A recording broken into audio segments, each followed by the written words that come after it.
নমস্কার বন্ধুরা, আবার নতুন একটা ভিডিও নিয়ে চলে আসলাম তোমাদের সাথে। আজকে আমরা যাব পুরী, তো সেটাই তোমাদের সাথে শেয়ার করব। এখন দেখো আমরা কি সুন্দর তিনজনা মিলে টোটো গাড়িতে উঠে পড়েছি, আর পেছনে আমার মা আসছে। আমার মা এসেছিল আজকে আমাদেরকে সব গুছিয়ে গাছে দেওয়ার জন্য।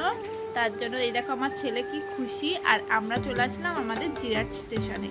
এই দেখো আমার ছেলে কি সুন্দর আমার হাত ধরে আছে, কিন্তু বেশিক্ষণের জন্য না, ও যে কি আনন্দ হয়েছে। আর ট্রেনে চড়তে তো খুব মজা হয়েছে। এই দেখো দৌড় মারছে, মানে এই প্রথমবার আমরা ছেলে নিয়ে কোথাও ঘুরতে যাচ্ছি। হ্যাঁ, মনে অনেকটাই ভয় ছিল, সব থেকে বেশি ভয় ছিল আমার মার চিন্তায়। অনেক ফোন করেছে, অনেক খবর নিয়েছে। এখন আমরা যাব হাওড়া স্টেশনে, কাটোয়া থেকে হাওড়া। তো হাওড়া থেকে আমাদের রাত্রি 10:35-এর ট্রেন। এখন আমরা কাটোয়া থেকে ব্যান্ডেল লোকাল ট্রেন ধরবো। তো দেখো দেখতে দেখতে আমরা ব্যান্ডেলে চলেও এসেছি। এবার ব্যান্ডেল থেকে আবার হাওড়া ট্রেন ধরবো। একেবারে কাটোয়া থেকে হাওড়া ট্রেন পেয়ে গেলে আমাদের কোনো কষ্ট হতো না, কিন্তু এই ব্যাগ নিয়ে সব কিছু নিয়ে বাচ্চা নিয়ে খুব কষ্ট হয়ে গেছে। ওইখান থেকে আবার একটা ট্রেনে উঠেছি, তো ওটা বলছে হাওড়ায় যেতে, বাট এত ভিড়, ওই জন্য আমরা ওই ভিড় ট্রেন থেকে নেবে আবার একটা ফাঁকা ট্রেন ধরে হাওড়া থেকে ব্যান্ডেল থেকে হাওড়া গেলাম। তো দেখো আমরা এখন আবার ব্যান্ডেল থেকে হাওড়া ট্রেনে উঠে পড়েছি। তো হাওড়া যেতে যেতে এত ফাঁকা ছিল ট্রেনটা, মানে সারাটা রাস্তা শুয়ে বসে আরাম করে কাটিয়েছি। ট্রেনে উঠেই ছেলেকে কিছু হালকা পাতলা খাইয়ে দিলাম।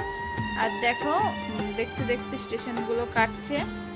আমার ছেলেও খুব মজা পেয়েছে ট্রেনে উঠে, কিন্তু আমার না লোকাল ট্রেনে উঠলে একটু মাথাটা ঘোরে, কেন জানি না। আর আমার বর যে ভিডিও করছিল আমি বুঝতে পারিনি। তো দেখো দেখতে দেখতে আমরা একটা ঘুম দিয়ে হাওড়া স্টেশনে ঢুকছি। আর হাওড়া স্টেশনে ঢুকতে ঢুকতে দেখলাম একটা বন্দে ভারত ট্রেন। আর এই দেখো আমার বর ভিডিও করছে, একটা ঘুম দিলাম ভালো মতো। তারপর দেখো এবার ওই হাওড়া স্টেশন থেকে আমরা ট্রেন দিয়েছে 21 নম্বর প্ল্যাটফর্মে। 3 নম্বর প্ল্যাটফর্ম থেকে 21 নম্বর প্ল্যাটফর্মে। ওরে কষ্ট রে কষ্ট। তারপর ট্রেন আসলো, সিট খুঁজে দেখো আমাদের উপরের একটা সিট পেয়েছে আর মিডিলে একটা সিট পেয়েছে। তো দেখো ছেলে তো এই একটুখানি পর থেকে দেখবে এত কান্না করেছে, মানে একটুখানির জন্য। এবার উপরে না এত গরম লাগছিল, আমার ছেলের খুব কষ্ট হয়েছে। তারপরে আবার যখন ট্রেন চালু করলো আমরা মিডিলে চলে গেলাম, তারপরে সেরকম কোনো কষ্ট হয়নি। আর এই যে দেখো টিটি এসছে, আমাদের টিকিট চেক করলো। আর এখন বাজে প্রায় রাত্রি 1টা। তখন আমরা খাচ্ছি, কারণ ছেলে ঘুমাচ্ছিল না। ছেলেকে একবার আমি ঘুম পাড়াচ্ছি, তো একবার ওর বাবা ঘুম পাড়াচ্ছে। এই করতে করতে রাত্রি 1টা বেজে গেছে, আর ট্রেন চলছে। আর আমরা খাওয়া দাওয়া করছি, ওদিকে বর খাচ্ছে, ছেলে ঘুমাচ্ছে। আমার ছেলে আবার মানে ওর বাবাকে ছাড়া ঘুমায় না। তো ট্রেনেও তাই, মানে বাড়িতে তো তাই, আবার ট্রেনেও তাই, ওর বাবাকে ছাড়া ঘুমাবে না। তারপরে আবার ওর বাবা গিয়ে ঘুম পাড়ালো, পাড়িয়ে ওর বাবার সাথে ও ঘুমাচ্ছে, তো ওর বাবা পাশে বসেছিল, যদি ঘুমের ঘরে উঠে আবার লাফটা দেয়, ওর জন্য ওর পাশে বসে খাচ্ছিল, আমি উপরে বসে খাচ্ছিলাম।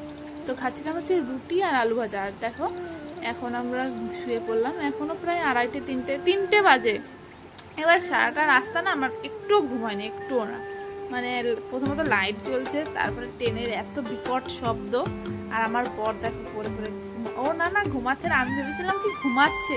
এবার যখন ভিডিওটা দেখি যে না ও ঘুমায়নি। তারপর দেখো এটা হলো স্টেশন, এটা কোন স্টেশন আমি জানি না, তো ও দেখলাম যে রাস্তা দিয়ে। তারপর দেখো একটু চোখ বুঝেছিলাম, তারপর উঠে দেখি সকাল হয়ে গেছে। আর ভুবনেশ্বরে অনেকে নেমে যাওয়ায় আমরা নিচে নেমে এসেছি। আর দেখো কি সুন্দর ছোটো ছোটো পাহাড়।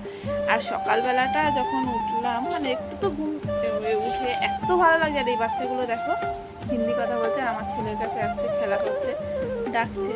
তো দেখো ওর সাথে বলছে ভাইয়া, ভাই ভাই করে ডাকছে খেলতে। আর আমার ছেলে তো যাবে না, সকাল সকাল ঘুম থেকে উঠেছে। এবার খিদে পেয়েছিল দেখে একটু চিড়ে ভাজা খেয়ে নিলাম চা দিয়ে। আমার বড়ও খাচ্ছে আর আমিও খাচ্ছি। আর দেখো দেখতে দেখতে পুরী চলে আসলাম। জয় জগন্নাথ।